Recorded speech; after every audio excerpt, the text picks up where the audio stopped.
बढ़ना हो रहा है। ये रुझान जो सामने आ रहे हैं वो बहुत कुछ कह रहे हैं। और देखिए अब जो महागठबंधन है वो सिर्फ 41 सीटों पर सिमटा हुआ दिखाई दे रहा है। बड़ी खबर क्या है अपने दर्शकों के सामने रखने जा रहे हैं और लगातार जो बड़ी खबरें आ रही है उस बीच एक और बड़ी खबर अपने दर्शकों के सामने रख रहे हैं। बिहार में किसकी बहार है ये लगभग साफ हो चुका है।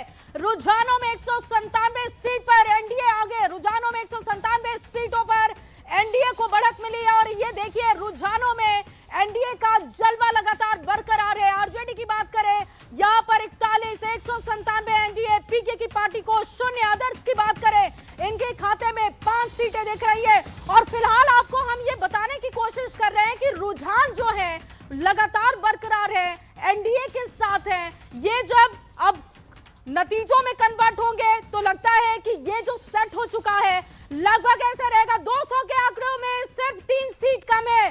देखिए 200 के पास पहुंचने में सिर्फ 3 सीटें कम है। और ऐसे में एनडीए का जलवा आप देख रहे हैं। एनडीए को 197, महागठबंधन 41, पीके को 0, अदर्स को 5, लेकिन 200 का आंकड़ा छूने में महज 3 सीटें हैं। और इससे आप समझ सकते हैं कि एनडीए का जलवा बरकरार है। और इसी तरीके से अगर ये कन्वर्ट नतीजों में होता है तो ये देखिए तस्वीरें अब सामने आ चुकी हैं। और ये जोश जो हाई है, ये लोगों का उत्साह आप देख सकते हैं। महिलाओं ने गजब कर दिया और लगातार कहा जा रहा था कि महिलाओं का फैक्टर सबसे बड़ा।